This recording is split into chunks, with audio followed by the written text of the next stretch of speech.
The soft hum of the coffee maker begins to fill the kitchen. It's 5:45 a.m., right on time. The sun hasn't risen yet, and the world outside is bathed in a dim, bluish-gray hue that makes everything look a little surreal. I scoop the coffee grounds into the machine, making sure to get the measurements just right. Emma always makes fun of me for being so particular, but I like my routines, and I like my coffee just the way I like it. I lean against the counter and wait for the coffee to brew. The house is quiet, except for the gentle creaking of the floorboards. Emma is still asleep upstairs. I checked on her before coming down to the kitchen, just to make sure she was okay. She looked peaceful, as she always does when she's asleep. I grab a newspaper from the front porch and spread it out on the kitchen table. I like to read the headlines while I sip my coffee, although I don't always pay much attention to the articles. It's just a way to start my day, a way to feel connected to the world outside before I dive into my work. "You're so predictable, James," she teased me last week as I set down my breakfast in its usual spot. Toast on the left, fruit on the right. Do you never want to try something new? I heard the coffee machine finishing up and poured myself a cup. I sat down and took a sip of the hot beverage, savoring the taste. A car door slammed shut outside. It was unusual to hear one this early in the morning. I looked at my watch and saw it was only 6:03 a.m. I opened up my laptop and looked at my calendar. I had a lunch meeting planned with Steve Anderson later in the day. Emma was planning to meet his wife for lunch at the same time. It would have been nice if we could have all gone out together, but at least we'd have the evening to spend together. My phone buzzed on the counter. "Hey there," Steve's message says. "Can't wait to see you today. We have much to talk about." His message sounded more serious than usual. Normally, he would have included some exclamation points and a smiley face or two. It made me feel a little uneasy. I wrote back, "See you at 12:30. A moment later, I heard the stairs creaking above me. It was too early for Emma to be getting up, and she hadn't said anything about having an early meeting this morning. "Emma?" I ask, my voice hushed, in case she's awake. No answer. I went to the bottom of the stairs and listened again. This time, I didn't hear anything. It must have been the house settling. Returning to the kitchen, I noticed something was out of place. Emma's travel mug wasn't in the dish rack. I thought I had washed it and put it there last night. I turned my attention back to the newspaper. The heat must have turned on because it had flipped to another page. I was looking at the society section now. One of the photos showed Emily, me, Steve, and Diana Anderson at a charity gala last week. Emily was touching Steve's arm in the picture. I hadn't noticed that before. A door closed somewhere upstairs. I folded the newspaper neatly and put it back on the table. The coffee was still too hot to drink. I looked at my watch again. It was 6:17 a.m. Emily's alarm would go off in 43 minutes, and then she would come downstairs and make herself a cup of coffee. We'd talk about our plans for the day, and everything would be the same as always, but Emma's travel mug was missing. Steve had texted me good morning. Emily was touching Steve's arm in that photograph. I heard something again from upstairs. This time I recognized the sound. It was the bedroom door opening. I heard footsteps. "James?" she calls from the top of the stairs, still groggy. "What are you doing up?" "Just taking a moment," I answer, trying to keep my voice calm as my heart pounds in my ribs. Coffee's on the counter. She stands in the kitchen doorway, still wearing that silk robe. "You're the best," she says, walking over to the coffee machine. "What would I do without you?" I watch as she pours herself another mug of coffee. "Sleep in, I guess. Miss all these beautiful mornings." I try to sound upbeat. She lets out a small laugh. "That's true, but I think you enjoy them enough for both of us." My phone buzzes again. It's Steve. "Diana said she was having lunch with Emma today. Tell your wife I said hi." Emma looks at my phone. Her smile doesn't falter, but I can see a hint of something in her eyes. "Is it work?"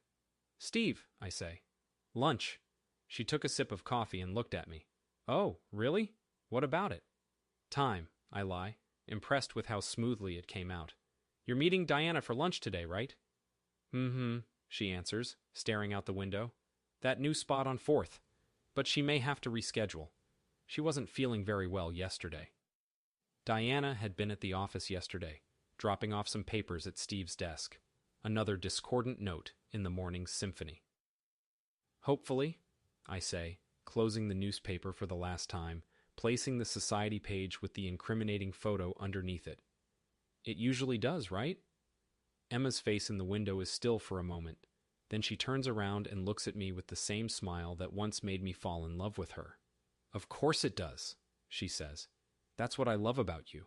You always make everything work. The sun finally pierces the kitchen window.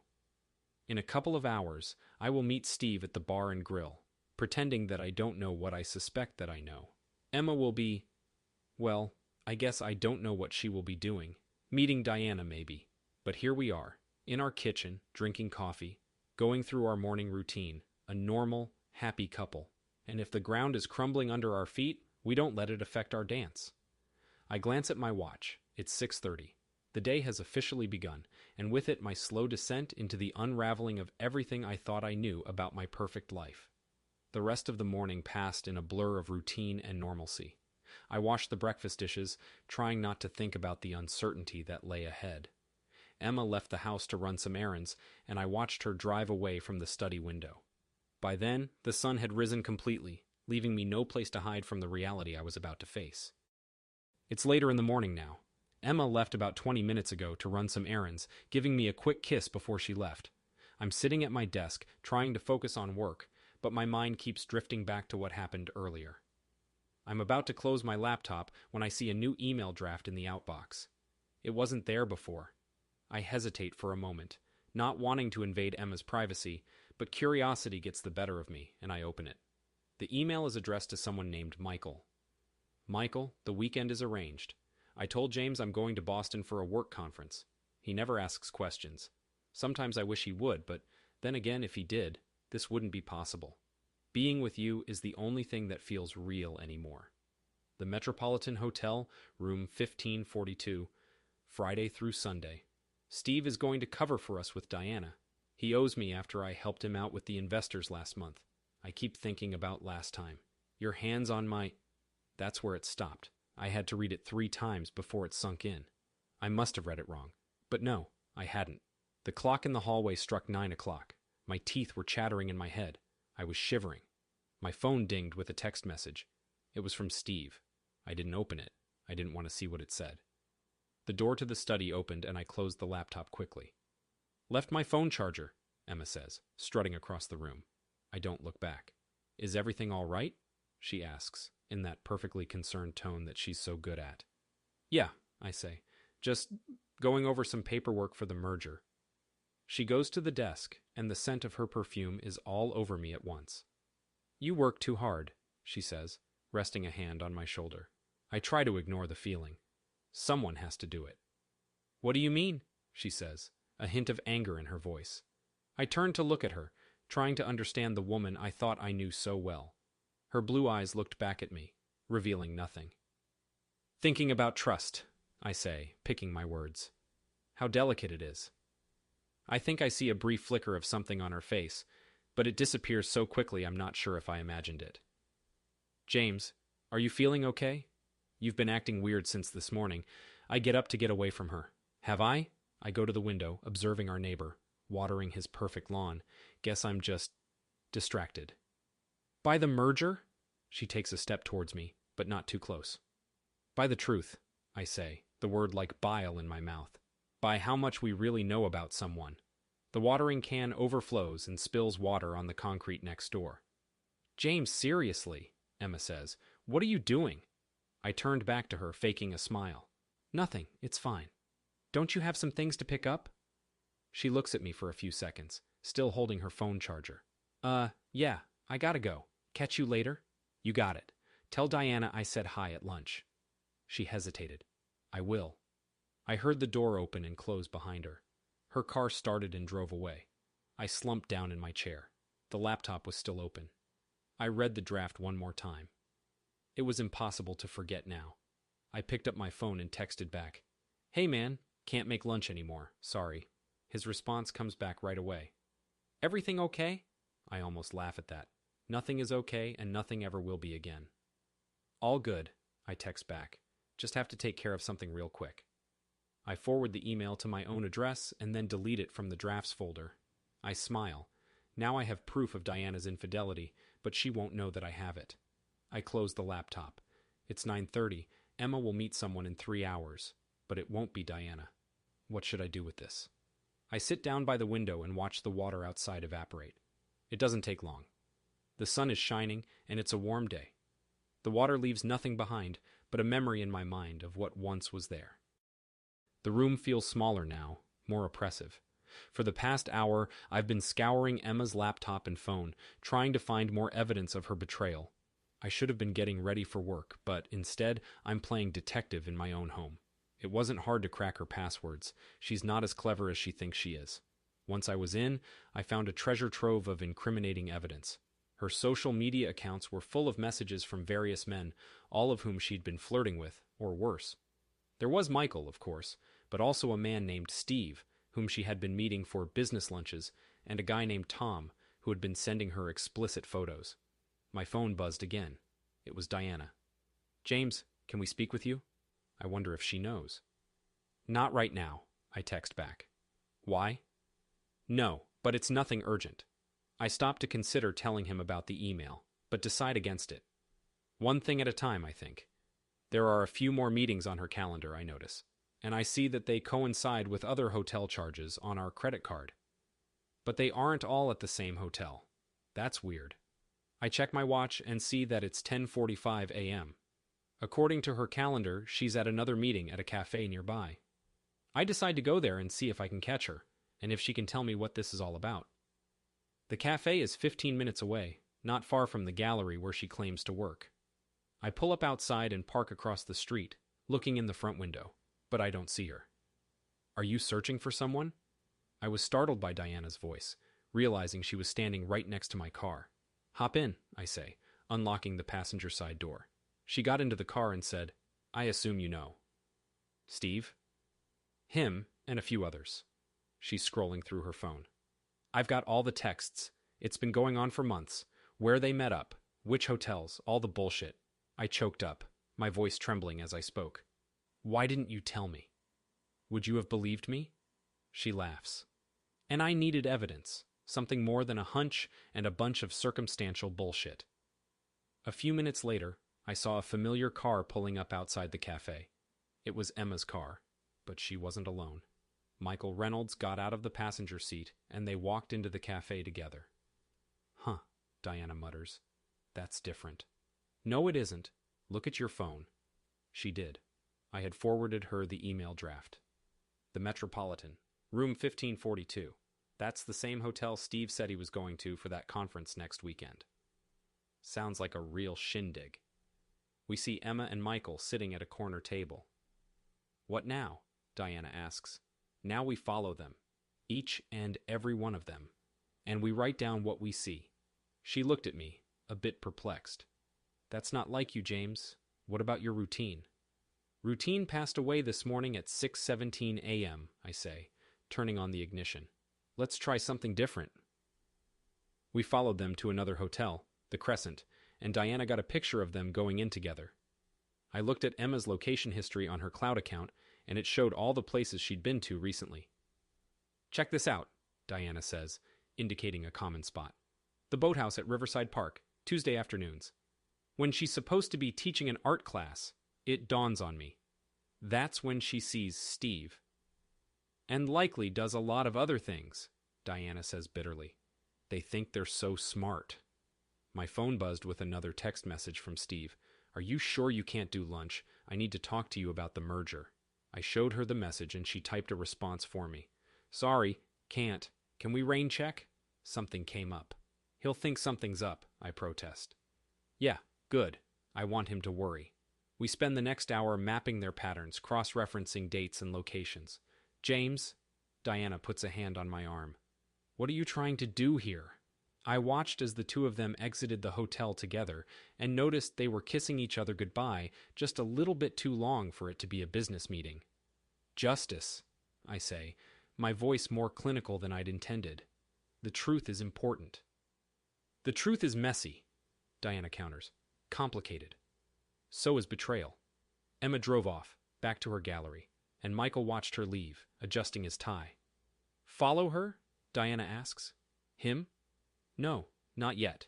We've got what we came for now." I turn the keys in the ignition. "Let's find out what else this place is hiding."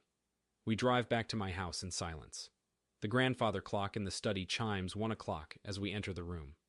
I'll send you all the messages, photos, hotel invoices. I have quite a bit, Diana says, as she collects her things. Thank you, I say, escorting her out the door. For showing me. She stops at the door. I think you always knew it, James. You just weren't ready to accept it. With that, she leaves. I sit down at the computer again and begin to download everything. All of Emma's files, her emails, her messages, her photos, her calendar. All of it. I need proof of her lies. I need proof of her deception. Proof that she was hiding things from me. I'll need it later. I have a feeling Emma is going to come home later today, pretending like nothing is wrong. She'll say she was in meetings, running errands, doing whatever it is she does when she's not at home. Or at least what she pretends she's doing. I don't care anymore. I'll use her own lies against her. If she wants to keep up appearances, that's fine by me. I'll play along. But this time, it's on my terms. This time, I'm the one in control. This time, I'm the one who knows the truth. My phone buzzes again. It's a message from Diana. Let me know when you're ready to meet. I close Emma's laptop and put it back in her drawer. Everything needs to look the same as when I found it. Everything needs to be perfect. Emma is going to come home any moment, and I don't want her to suspect anything. Not yet. Not until I'm ready to confront her. Not until I have everything I need to bring her down. I get in my car and drive downtown. I can't stop thinking about what Diana showed me. Emma's accounts in the Caymans. It's hard to believe, but it's all starting to make sense now. The money, the trips, the meetings, everything. It all adds up, and the more I think about it, the more I realize that I should have seen it earlier. I should have seen it all along. I went to the office of a divorce lawyer I'd found online with good reviews.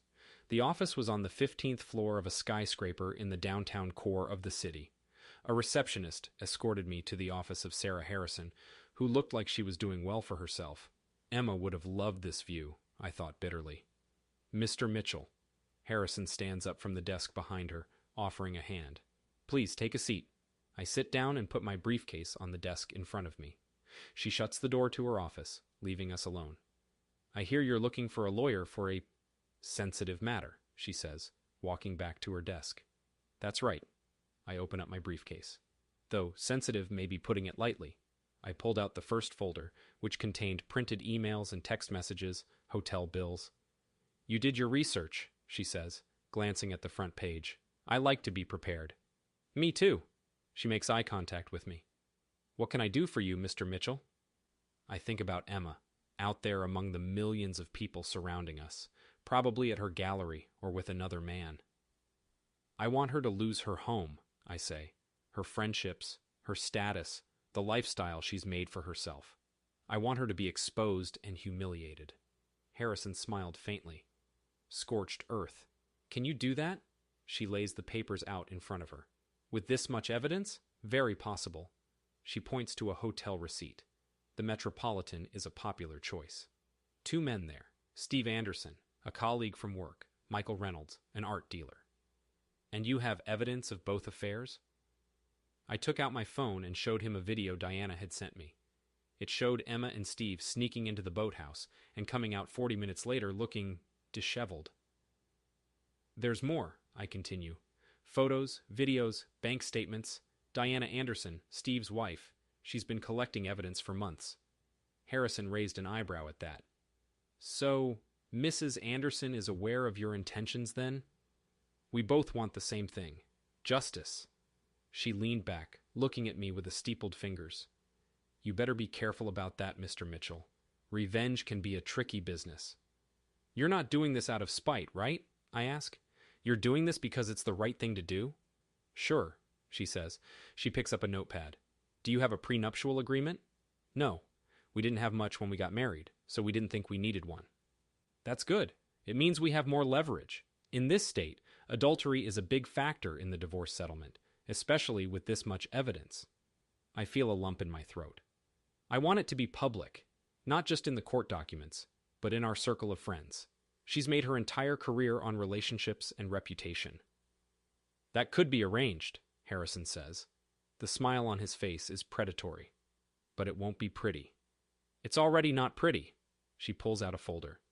Here's what we'll do. We track all of his expenses, hotels, gifts, and so on, and then we file for divorce on the grounds of adultery. And then we start squeezing her. Get the word out through some of our shared acquaintances. Start sending anonymous messages to the boards of directors at the galleries where she's a member. Nothing too obvious, but enough to get people talking. I can see why she'd want to do it that way. And what about Steve Anderson, I say. The merger will be the last thing on his mind after this. Harrison jots something else down. Does your company have an executive morality clause? I smiled coldly at that. Yes. Very specific about cheating. Good. She scribbles faster. Then we'll make sure it all happens at once. The divorce, the leak of the proof, the career destruction. Outside, the sky was darkening.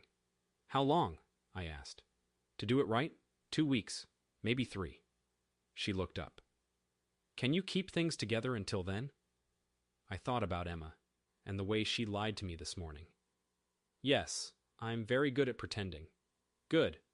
Harrison closes her pad. My retainer is 50 grand. I'll have the contract drafted up by this afternoon. I pull an envelope from my satchel. It's all ready. She takes it, and I swear I see a flicker of admiration. Mr. Mitchell, before we proceed, there will be no turning back. Do you understand?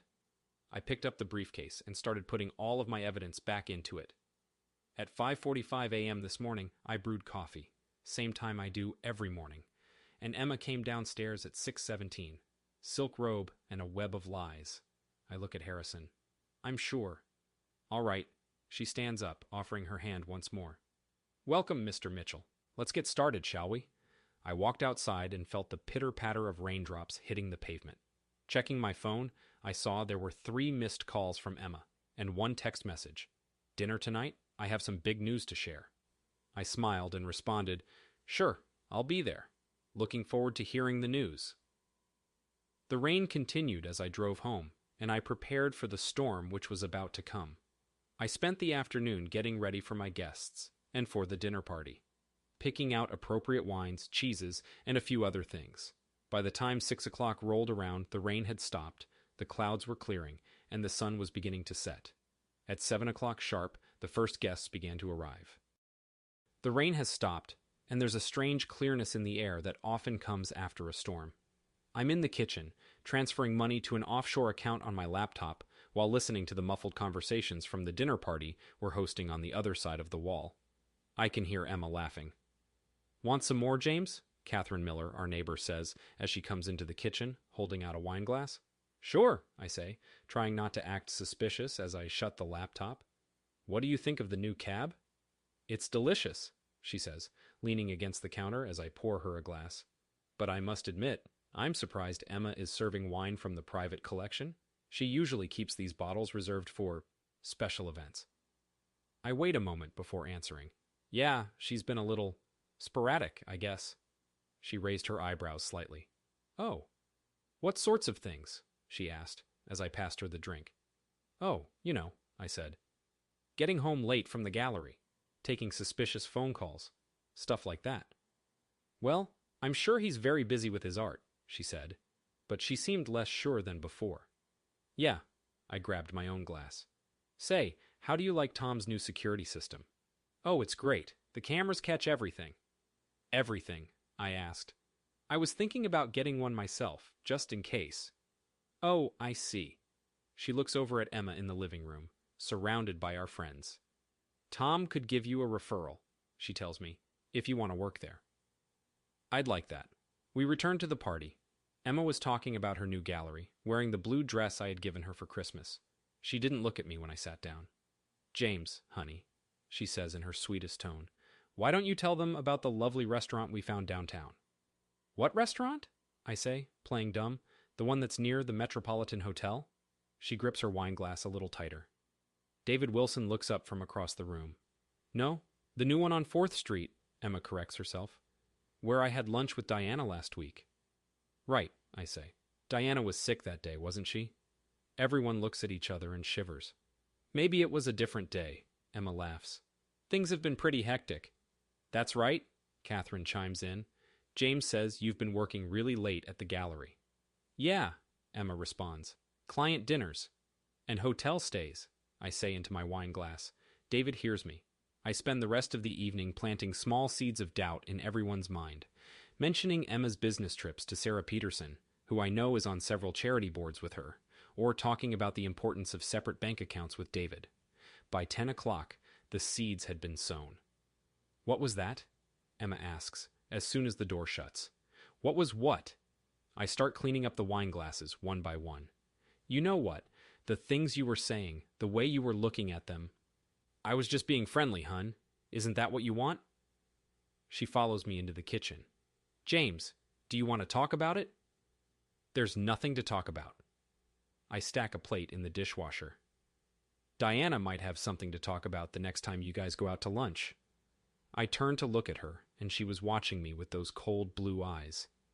You're acting strange, she says finally. Am I? Maybe I'm just tired. The merger's been taxing. Right, the merger. She traces a finger along the countertop. How's Steve doing these days? Probably busy with his own stuff. The grandfather clock strikes 11, and a notification goes off on Emma's phone. She doesn't pick it up.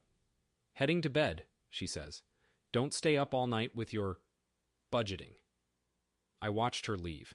When I heard her bedroom door close, I returned to my laptop. The transfer was completed. Another account was now in my name and out of her control. I turned on my phone. There was a message from Catherine. Tom's going to send you the info about the security company tomorrow. And James, if you want to talk... I turned off my phone. I had no intention of talking to her. Tomorrow, I would have dinner with them, and then I would spend the next few days going to charity events with Catherine. It was all part of my plan to slowly destroy Emma's life. The house was dark and quiet. It was time for me to go to bed. I had a lot of work to do tomorrow, but first I had to finish draining Emma's bank accounts. I poured another glass of wine and sat down at the kitchen table with my laptop. A car drove past the house. It was either Michael or Steve. They probably hoped I would be asleep by now, but I was one step ahead of them. I finished my last glass of wine and poured another. This was going to be my last drink for the night. I raised the glass toward the ceiling. Cheers, Emma. It was time for you to pay for what you had done. I heard the door to Emma's bedroom open and close again. Perfect timing. The night passed, and the next morning turned into afternoon. I spent the day preparing for the party. I hired a cleaning service to come and clean the house from top to bottom, and I hired a catering company to provide the food and drinks. Emma was in charge of organizing everything else. She was stressed out and anxious, but I didn't care. At 7 o'clock, everything was ready. The house is beginning to fill with people. Emma is greeting guests at the door, smiling and shaking hands as I pour drinks in the next room. James, honey, where's that lovely Bordeaux we've been keeping? Says Emma in the sing-song voice she uses when we're not alone.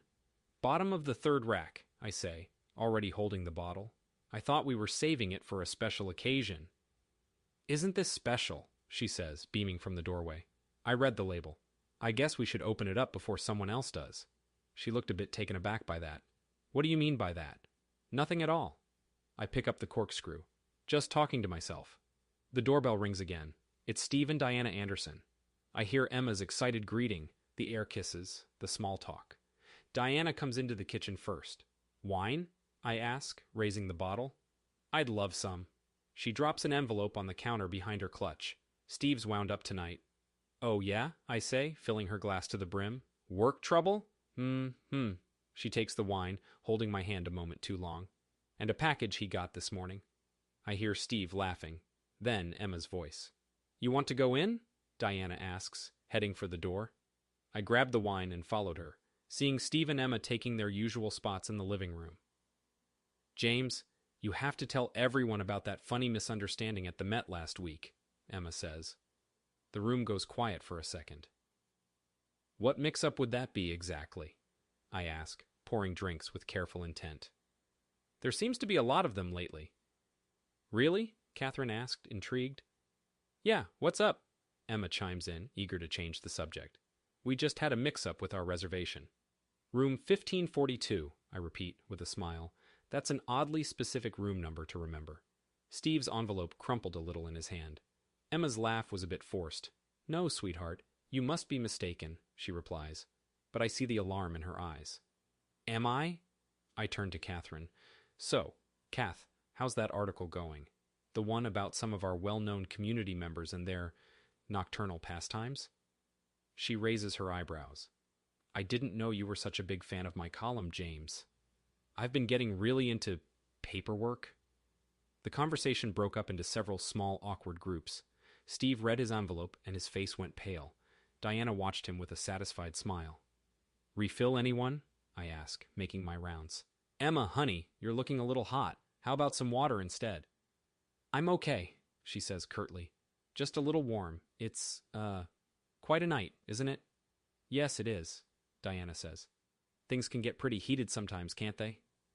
He stood up, crumpling the paper. I need some air, he said. There's a nice garden you can visit, I say.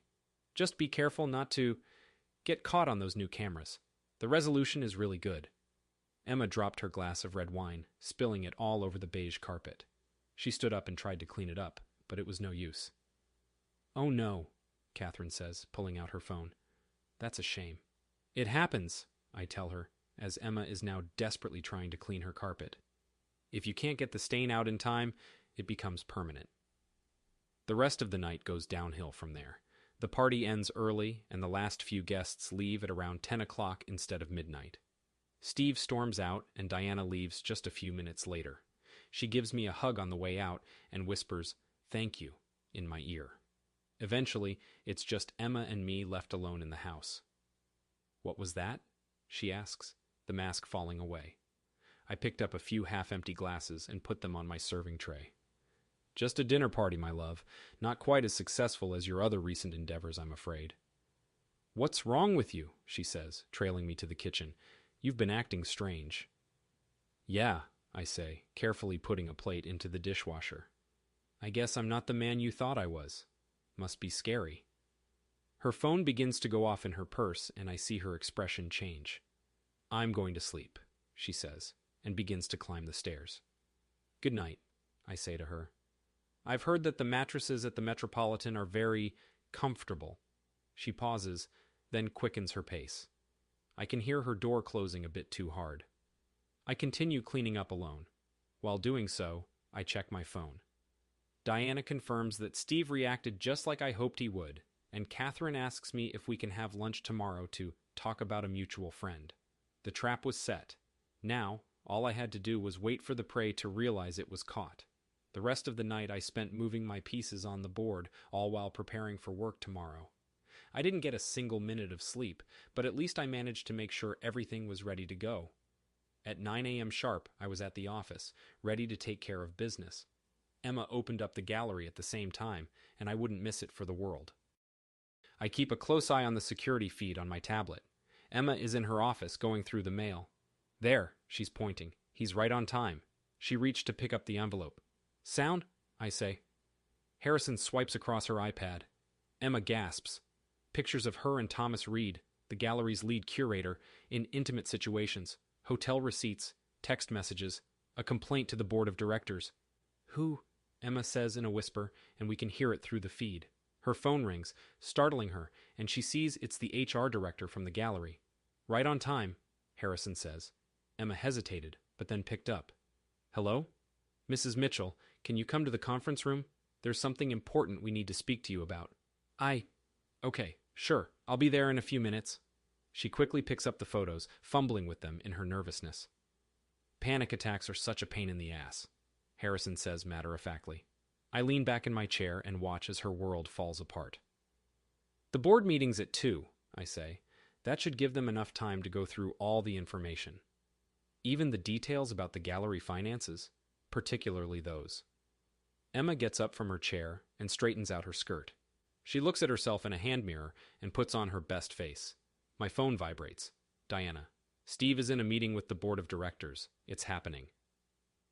Both heads of the Hydra, in one fell swoop, Harrison says, looking over my shoulder. Neat. We watched as she walked down the hall towards the conference room. She opened the door, and inside she found not only HR, but Thomas Reed and 3 board members as well. Mrs. Mitchell, the HR director says, have a seat. Emma sat down in the chair, and held her purse in her lap. "We got some troubling reports," a board member says. I can explain," Emma says, her voice breaking. "Can you explain these?" Thomas asks, holding up copies of the photos on her desk. "How about these?" the head of HR asks, sliding some bank statements across the table.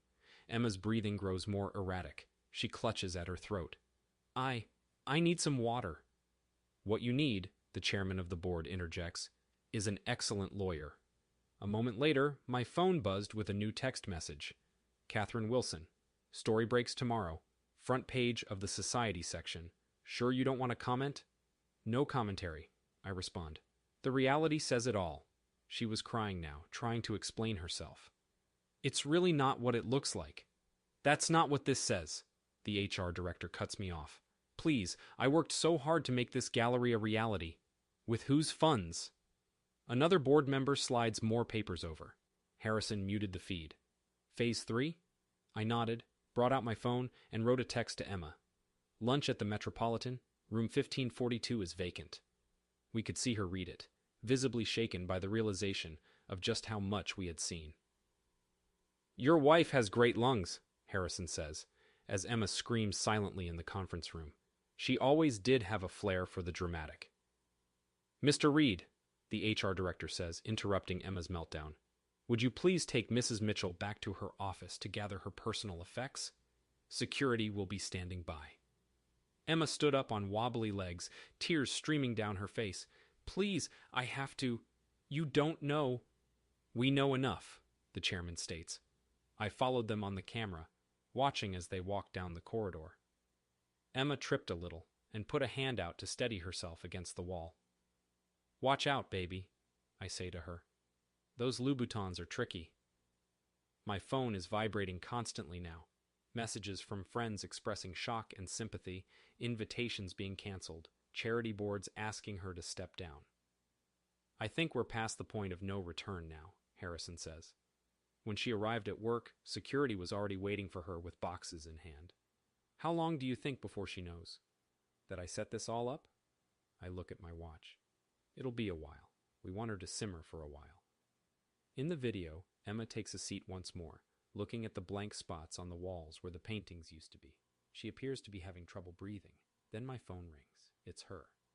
"Still feeling sore?" "Not yet," I say, getting up and reaching for my jacket. "There's still time. Please, just let me explain," she was saying in the background while security guards were boxing up her awards. There was no one left to plead with, though. Only security cameras documenting her demise, streaming the feed directly to my tablet so I could watch it while walking out into the bright afternoon sun. This was only the beginning. I hadn't won yet, but I was in the game now, and Emma was going to regret ever underestimating me. It took 3 more weeks after that for me to collect all the evidence I needed against Emma, and for the hearing to be set, where I would finally prove to everyone that she was guilty. 3 weeks later, we were standing in court. This was the final push, the conclusion of our little play. Sarah Harrison was there as well, ready to finish Emma's career once and for all. Several other familiar faces were also there, from our mutual circle of friends. "Please stand."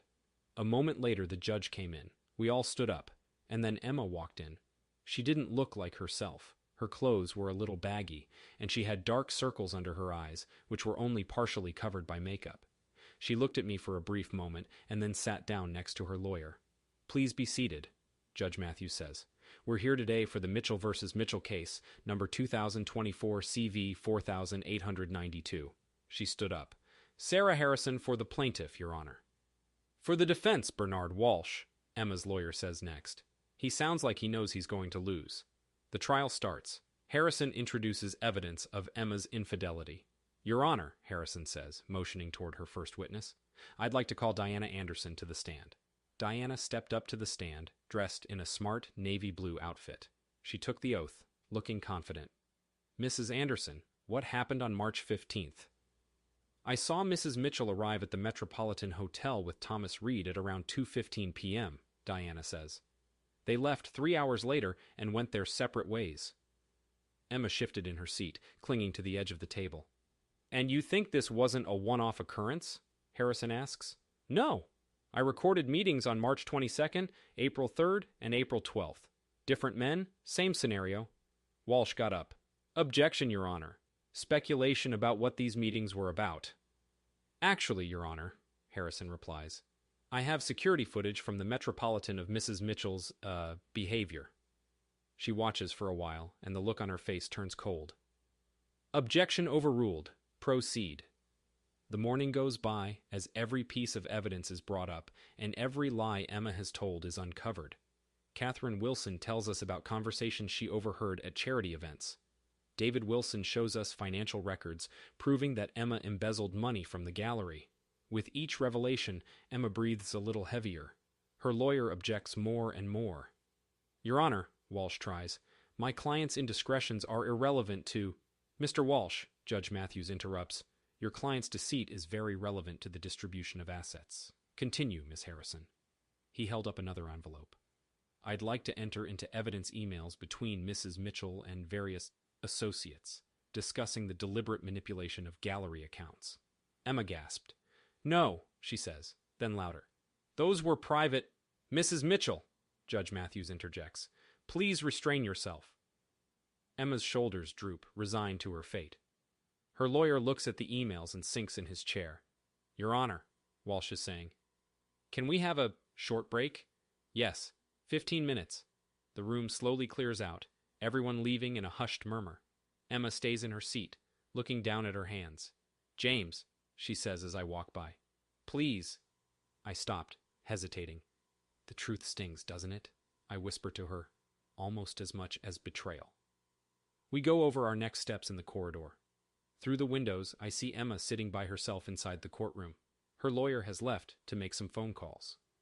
You ready to finish him off? Harrison asks. Of course. The pause is over.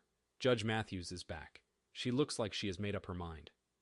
After considering the evidence provided, she says, I am convinced that the plaintiff's allegations of infidelity and financial impropriety have been proven. I heard Emma gasp. Additionally, in light of Mrs. Mitchell's proven deceit, I hereby award Mr. Mitchell's request for full access to all of their shared property, including the house and business. The gavel struck down with a bang, and the judge declared Emma guilty. This is bullshit, Emma gets up. He planned this. He planned all of this. Mrs. Mitchell, Judge Matthews says, if you don't sit down and be quiet, I will hold you in contempt of court. Emma sat back down, tears in her eyes. We're done here. I picked up my papers. Diana gave me a knowing look from the gallery. James, Emma asks one last time as I walk by, what happens now? I look at the woman I once loved. Now, exactly what she deserves. Now you get to live with the truth, Emma. Same as I did. As the room cleared out, I left her there to pick up the pieces of her life. Outside, there would be reporters and cameras. Time for the press conference, Harrison said, putting a hand on my shoulder. I adjusted my tie and took a look at myself in the reflection of a window, feeling like a new man. Let's wrap this up, I tell myself, as I walk out of the courthouse and into the swarm of press. I hear Emma crying behind me. Her life is ruined. The doors to the courtroom are opened and I step outside. For a moment, I stand in the doorway, between the courtroom and the outside world. It's a moment that summarizes everything. I've spent 3 years building up to this moment, these few seconds between Emma's condemnation and the moment her condemnation reaches the public. I take a deep breath and walk outside to meet the press. The doors to the courthouse close behind me with a loud bang, shutting out the sound of Emma's cries and sobs. The sun was shining, and I felt the warmth of it on my face for the first time in a long time. Cameras flashed, and I heard the clicking of photographs being taken. Harrison stood beside me, ready to address the press. Just give a short statement, she said. Let them fill in the blanks on their own. I adjusted my tie, something I'd done 1,000 times before, and the crowd rushed forward. Mr. Mitchell, what do you have to say to your wife, who claims you ruined her life? Anything you'd like to say to others in your position? Their voices all become background noise as I start to feel weightlessness in my chest. I hold a hand up to stop them. Justice, I say, enunciating every word, is its own reward, and the truth always finds a way to surface. I have nothing more to say. A voice shouted my name from the back of the crowd. Diana, I said when I saw her. She looked beautiful in her dark blue dress. Shall we? she asks, extending her arm to me with a gentle formality. Yeah, we shall. We walk down the stairs. Harrison will have to deal with the rest of the press. Drink? Diana says. I feel like we should celebrate. I look at my watch. 11:47. Normally I would have a meeting with a client right now. Why not? I hear the Metropolitan's bar is top-notch. She laughed, as if this was a long-standing joke. Good choice. We drove downtown without saying much. The world outside the car was still the same, but mine had been turned upside down and inside out. We walked into a bar at the Metropolitan. McAllen 18, neat, Diana says. Times 2. Coming in hot, I say. Sometimes you need a little help to heal. The waitress brought our drinks. To justice, Diana says, raising her glass. To truth. He glanced at his phone. A moment later, it went off again. Diana's this time. Steve's attorney just phoned. He's signing everything. Good. Good for him. A lot better than he was 3 months ago. She puts her phone down. What's next, James? I hadn't thought about that. I have no idea, I say. I built my whole life around lies, she says softly. Now you can make new ones. A young couple walked into the bar and sat down at a table. They looked happy together. Almost as happy as Emma and Steve had been. Huh, I mutter. I thought I'd feel better, happier. Revenge is rarely as sweet as we hope. No. I absent-mindedly swirl my drink. But freedom will be. She put her hand on top of mine for a brief moment. It's okay to feel lost, you know. We both are. And what about you? What's your now? Paris, she replies. I bought a ticket today. Time to get in touch with who I was before Steve. The bar slowly began to fill up with people eating lunch. Normal people. I got a text from Harrison. The press is satisfied. Emma left through the back entrance. It's done. It's done, I repeat. And it doesn't taste bad. Diana ordered another round of drinks. She raised her glass and said, to new beginnings, to the future. Spring sunlight was shining outside, and it was 12:30, right about when I would have been having lunch with Emma, but at least I could breathe again. I need to head out, Diana gets up, grabbing her handbag. Gotta book my flight. When do you fly out? Tomorrow. No reason to stick around any longer. We walked out into the warm afternoon, and a few blocks away I noticed Emma's gallery was closed. Goodbye, James, Diana says. Try not to get trapped in the aftermath. Goodbye. Enjoy Paris. She gave me a quick peck on the cheek and then went over to her car. I stood there until she drove away, watching her disappear down the street. There were no texts from Emma, nothing from the lawyers, just silence. I gazed up at the hotel and then turned away from it. I needed to go home, but I wanted to take the long way there. I needed to think.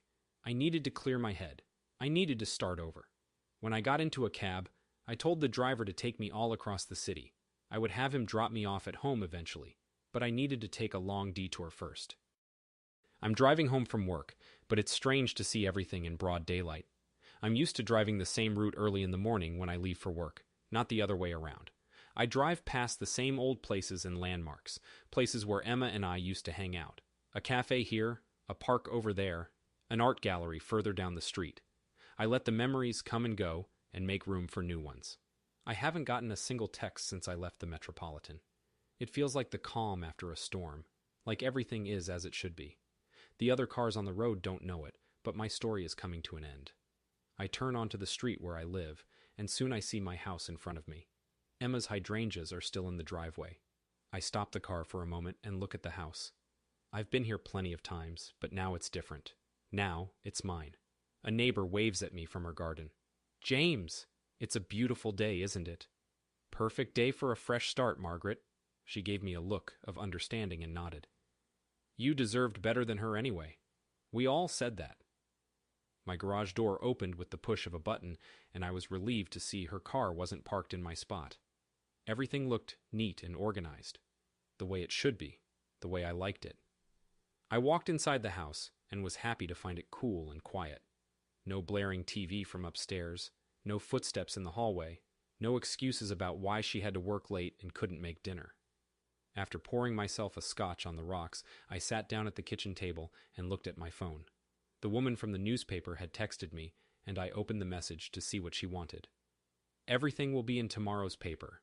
Are you sure you don't want to do an interview? Just the facts, I reply. They'll speak for themselves. The clock strikes 5, and for the first time, it's not announcing the hour for Emma's sake.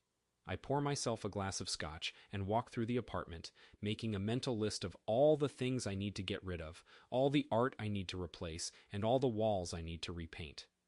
Upstairs, in the bedroom, the air is still thick with the scent of her perfumes.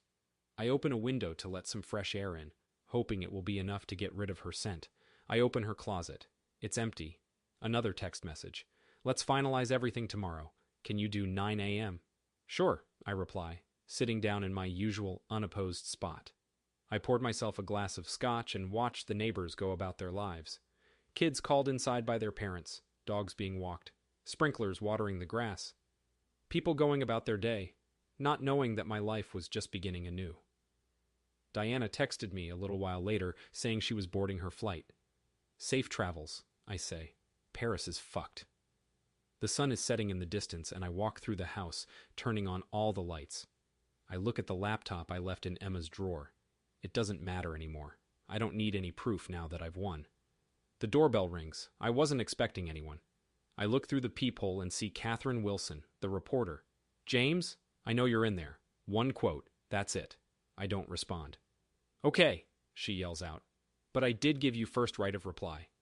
Her high heels click down the driveway, and a few moments later, I hear her car door slam shut and the engine start. She leaves without saying goodbye. I imagine I'll read about this in the newspaper tomorrow, or at least an interpretation of the events that took place here tonight. A version of the truth, one that will be accepted by those who are willing to believe. I lock the door and go back inside. I take off my shoes and pour myself a glass of wine. Then I sit down at the kitchen table and order some takeout. The food arrives about 30 minutes later, and I eat it while watching TV. It's nice not to have to worry about cooking for two anymore, or cleaning up after someone else, or pretending to be interested in someone else's life. After I'm done eating, I take a shower and get ready for bed. I lie in bed and scroll through real estate listings on my phone. This house is mine now, but maybe it's time for a new beginning. A new chapter. My phone vibrates one last time. James, come on. We need to have a conversation. I delete and block her. No need to respond to that one. Pouring myself another drink, just a small one this time. I went outside to the back patio. The motion sensor lights turned on, and the garden lights lit up the backyard. Emma's rose bushes stood out in the darkness. All that was left to do now was to make it official. I would take care of that tomorrow, but for the rest of the night, I would just enjoy my victory. I raised my glass to the stars. A plane was flying over me. It could be the one Diana was on her way to Paris. I took a deep breath, inhaling the sweet scent of the roses. It smelled better than Emma's perfume. I am free, I thought to myself, free from Emma's manipulative clutches. And for the first time in a long while, I smiled. All right, everyone's presentations are done. Nick, the manager, said as he tried to move the discussion forward. Excuse me, I haven't. I recently found out something. Nick interrupted me and began to speak. There's apparently someone in this department who didn't graduate high school and is just a part-timer. Meetings should be for employees only. Absolutely right. His lackey, Mike, of course, agreed with Nick. I'm leaving. After leaving the meeting room, I started to shut down my computer. I noticed that an email had arrived, not in my personal inbox, but in the company's shared email. Thinking, there's no point in speaking up, no one will listen, I went home quietly. The next day, I heard a commotion from Nick's desk. He was staring at his computer screen, his face pale. Nick? Is something wrong? Mike looked at the screen with him. And he turned even paler than Nick. Why is he so angry? Knowing the reason for Mike's distress, I thought to myself, serves them right. My name is Adam. My mother passed away when I was in the 9th grade, and I was raised by my father. Well, you could hardly call it being raised. After my mother passed, my father changed. He drowned his sorrows in alcohol, and though he still went to work, he squandered our living expenses on horse racing. Because of that, I had to start working part-time as soon as I entered high school. Every month, I went to the convenience store with bills in hand that couldn't be auto-deducted from my father's account. Even though I endured it because I didn't want to be alone, I reached my limit in my second year of high school and dropped out. I found a live-in job at a distant inn. Thank you for everything. The day I left home, my father, still staring at the TV, spoke. Take care. That was our last conversation. Back then, 18 wasn't the age of majority, so I needed my father's permission to work, and I couldn't hide my place of employment. Yet, my father never visited me even once. I kept working just to survive, and before I knew it, I was 42. Years of hard work paid off, and I was transferred to the headquarters. I was thrilled to be recognized by the company, as I thought I'd be working in the field until retirement due to my lack of formal education. Listen up. Our work can change the future of our employees. Don't drag us down. On my first day after the transfer, Nick, dressed in an expensive suit, spoke sternly. There was a reason for this. Our inn was located in a prominent tourist destination, known so well that everyone in the state could sing its commercial jingle. At its peak, we had 5 locations within the state. But that was long ago. Due to financial difficulties and aging facilities, only the place where I had worked for many years and the original establishment remained. I was prepared to lose my job anytime, but now there was a glimmer of hope. With the rise of social media, the tourist area where the inn was located started gaining attention again. Depending on how hard the sales department, where I was transferred, worked, we could either thrive or be forced to give up this prime location to the new hotel chains continuously popping up. For Nick, who had switched careers from another industry to strengthen our sales, this was a battle he couldn't afford to lose. I understood why he had to be strict. I will do my best. Nick sneered at my enthusiastic declaration. Did you not hear what I said? I'm sorry. I thought I was listening carefully. Out of habit from years of customer service, I apologized reflexively, though I had no idea what had offended him. Someone was watching me with a smirk. In this department, there are those who are expected to excel and those who have been shoved here because they have nowhere else to go. You are the latter. It was Mike, the section chief. He's 7 years younger, at 35. But he was called to headquarters much earlier than I was and had been moving around within the headquarters ever since. I'm not jealous, but I can't accept that he's my boss. Graduating from a prestigious university, he has an unusually high pride and caused many problems as a newbie, making things very difficult for me when I was the front desk leader. When I found out Mike was transferred to the sales department a month before me, I was disheartened. Mike is right. With just a middle school diploma, there's not much you can do. Don't even think about achieving results. As if I didn't exist, Nick remarked, I'm thirsty. Mike eagerly ran to the coffee maker. It seems Mike is Nick's lackey. I regretted being happy about my transfer to headquarters, wishing I had stayed on site forever. Send a direct mail to every company on this list by the end of the day. Nick only assigned me tasks that even a new graduate could handle. What? There are over 1,000 companies. You want me to send to all of them by today?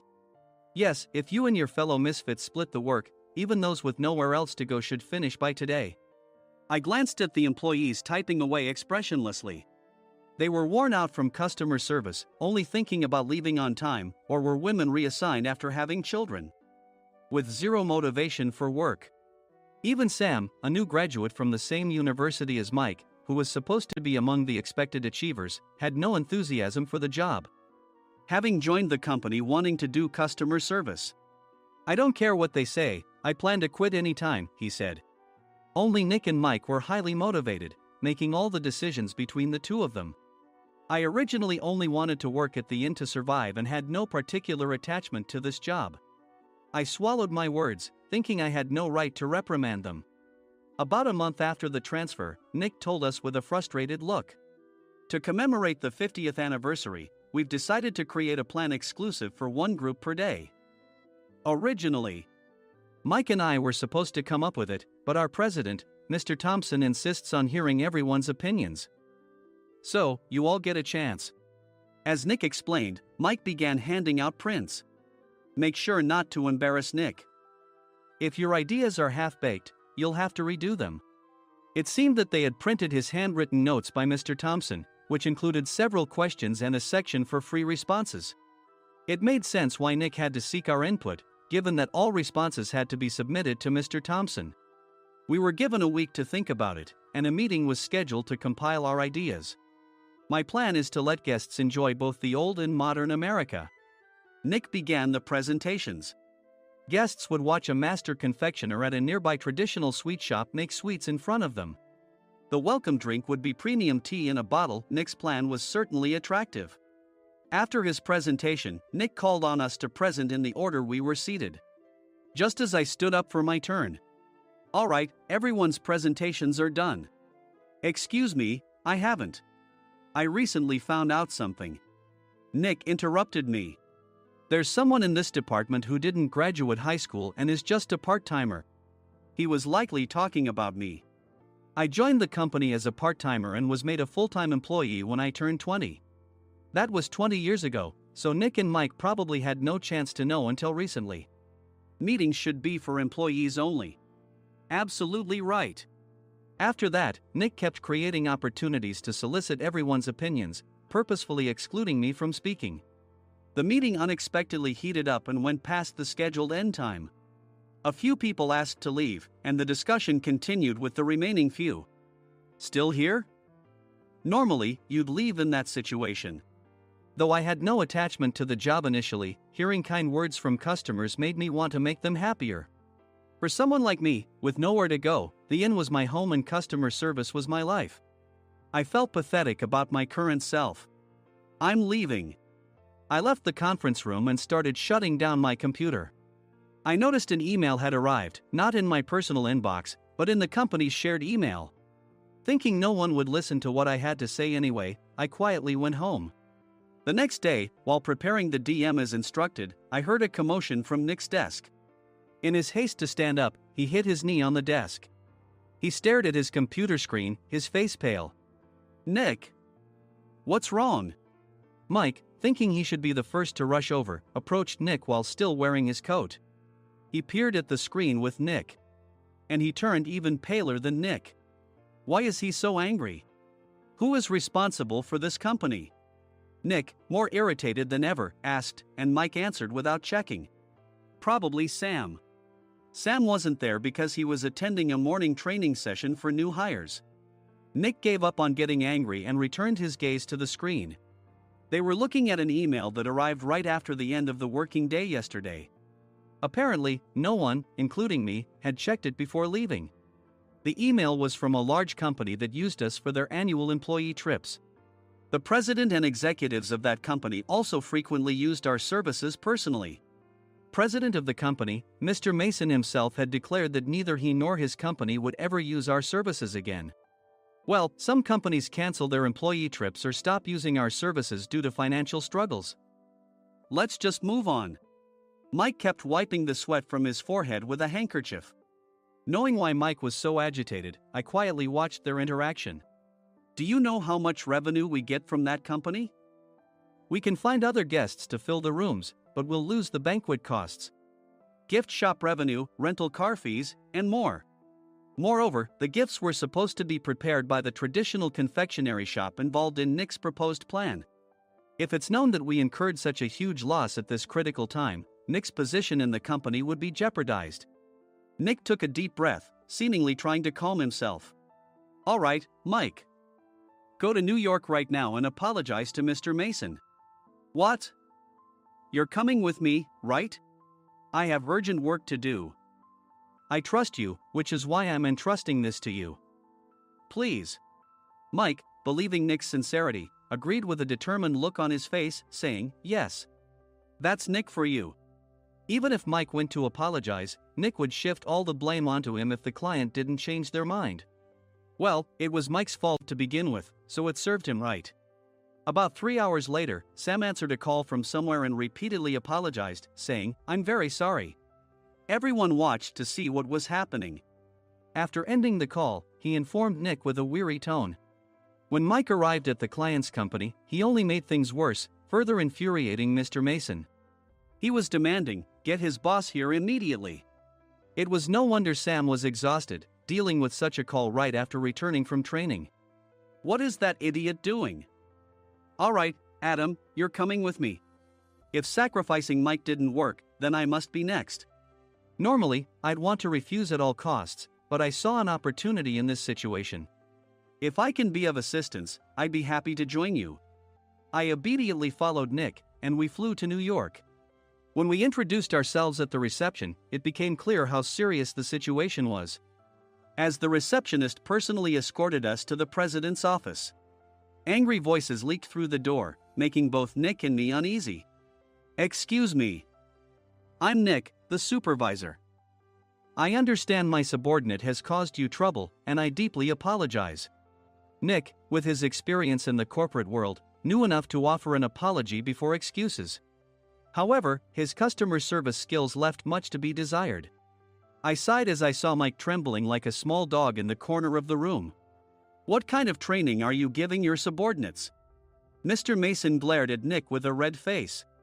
The intensity of his gaze made even Nick take a step back. Regrettably, I joined this company only 2 years ago and was unaware of Mike's issues. I should have identified his shortcomings sooner. Indeed, I should have realized sooner. No sensible person would come to apologize and then give a lengthy presentation on the drawbacks of not using therein. Nick froze, his mouth slightly open.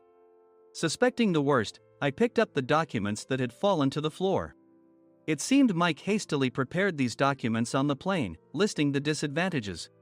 Disadvantage 1: if you change the venue for the company trip, employees might suspect it's for cost-cutting reasons, leading to a negative impression. Reading it aloud half-jokingly, Nick snatched the papers from my hand and checked the contents with a furious expression. Among the stack of documents was a receipt from a nearby convenience store's copy machine. I felt a pang of dread, hoping he hadn't shown the receipt as well. What do you think he said when I asked what kind of nerve he had to do this? I'm very sorry." Faced with the dire situation, Nick must have thought there was nothing left to do but apologize. In a voice smaller than I'd ever heard from him, he uttered words of apology. He said, "I'm a Harvard graduate. I don't believe I said anything wrong." "Mike, what have you done?"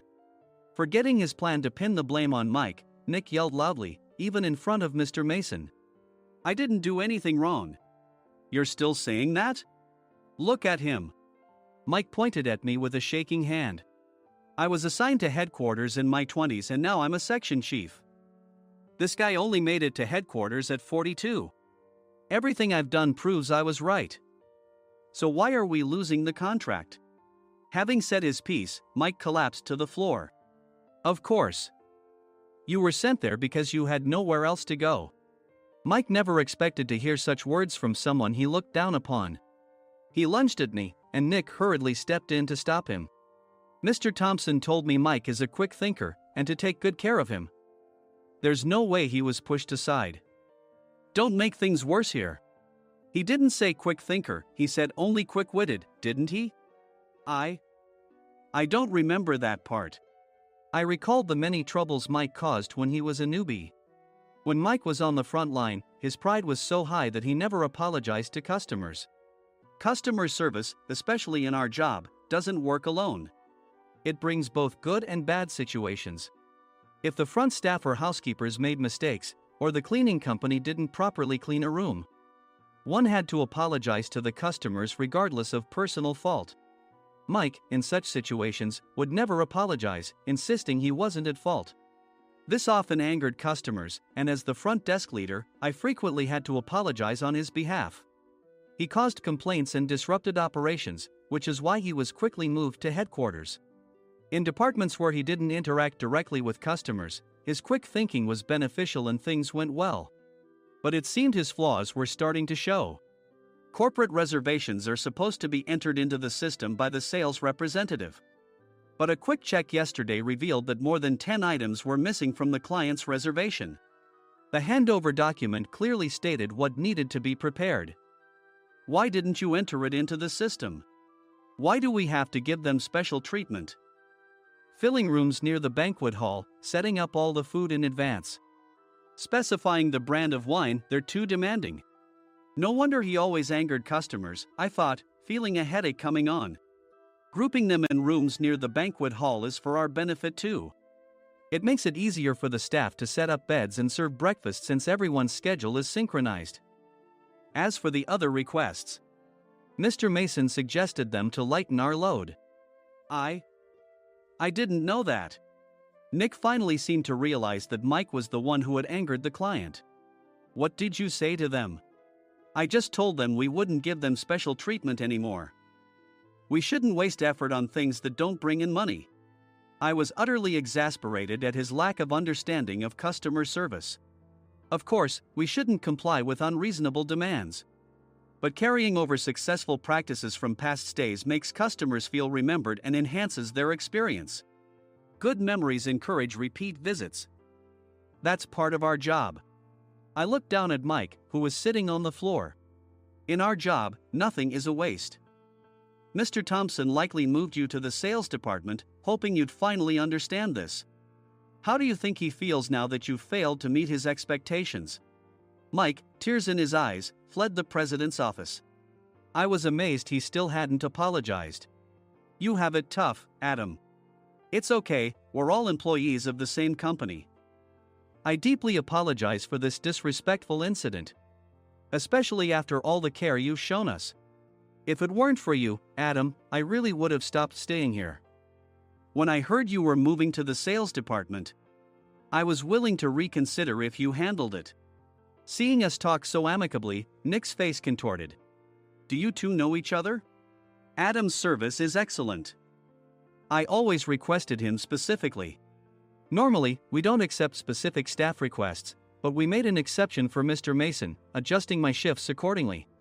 He had personally stayed at our hotel just before my transfer, and during casual conversation, I mentioned, I'm moving to the sales department soon. If I hadn't told him then, things could have been much worse. Please continue to take care of us. I look forward to it. On the return flight, Nick awkwardly offered me a can of beer. It's still working hours. Of course, I had no intention of forgiving him for a single beer. Nick might try to pin everything on Mike and avoid any consequences. While pondering this, a startling fact came to light. Nick, the tea bottles for the plan have arrived. I handed Nick a bottle labeled with our inn's name. They look good. What are you talking about? These are plastic bottles.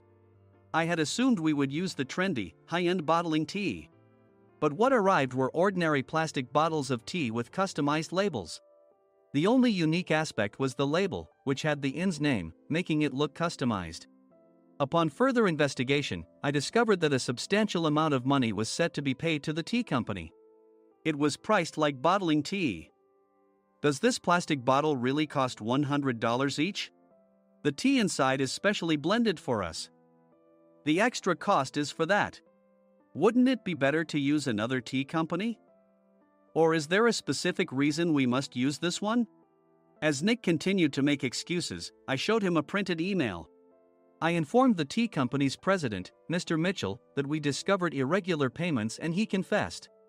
He said you two were high school classmates and planned to split the extra money. That idiot. Why did he confess? That's not important. You should worry about yourself, this could turn into a police matter. Opening the bottle cap, I suggested. How about calming down with this tea? It supposedly has a relaxing effect. Nick drank the tea frantically. In the following days, decisions were made about their fates.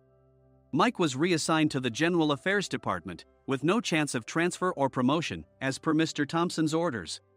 As for Nick, since the payment to the tea company hadn't yet been made, he narrowly avoided legal trouble. Instead, he was encouraged to leave the company, and to avoid further complications, Nick submitted his resignation. Rumor has it that connections between HR departments have made it difficult for him to find new employment. Even though it was good to have those two gone, something unexpected happened in the sales department. Everyone became motivated and united in refining the 50th anniversary plan. In the end, my plan was adopted. We collaborated with the Tourist Information Center to provide personalized guides. The plan, tailored to the number of guests, was truly special for the 50th anniversary. Hey, is Adam's family coming to stay? I immediately booked that special plan for my family. Sam noticed it on the reservation list and quickly picked up on it. Yes, I'm inviting my father. That's great. I might invite my parents too. I lacked the courage to face my father just as Adam. But here, with the confidence Mr. Mason praised, I felt ready. The 50th anniversary plan was a perfect opportunity to reconnect with my father.